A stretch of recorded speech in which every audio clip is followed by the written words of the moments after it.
கோபம். இரவு நேரத்துல ஒரு பாம்பு தச்சு வேலை நடக்கிற இடத்துக்கு உள்ள நுழைஞ்சிருக்கு. அந்த அறையோட மூலையில புத்தம் புதுசா ரம்ப உண்ணத்தை செஞ்சு வச்சிருந்திருக்காங்க. இருள்ல தடுமாற்றத்தோட ஊந்து ஊந்து போன அந்த பாம்பு எதிர்பாராம அந்த ரம்பத்தின் மேல லேசா உரசிருச்சு. அதோட வால்ல கொஞ்சம் சின்னதா காயமும் ஏற்பட்டுருச்சு. பாம்பு கொஞ்சம் கூட யோசிக்கல. அந்த ரம்பத்தை தன்னோட எதிரியா நினைச்சுக்கிடுச்சு. கோபத்தோட அதை கொத்தி இருக்கு. ஆனா ரம்பத்தோட கூர்மையான பற்கள் பாம்போட வாயை பதம் பார்த்துருச்சு. அதோட வாய் கிழிஞ்சு ரத்தம் வலிய தொடங்கியிருக்கு.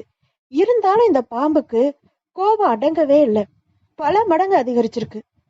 முட்டாள்தனமா பிடிவாதத்தோட அந்த ரம்பத்தை திரும்ப திரும்ப இறுக்கமா அப்படியே போய் சுத்திக்கிருச்சு. அடுத்த கொஞ்ச நேரத்துல ரம்பத்தோட கூர்மையான பற்கள் அந்த பாம்பை 2 துண்டாக்கிடுச்சு. இதுல இருந்து என்ன தெரியுது? இந்த பாம்பை போலதான் நம்மளும் சில நேரங்கள்ல கோபத்துல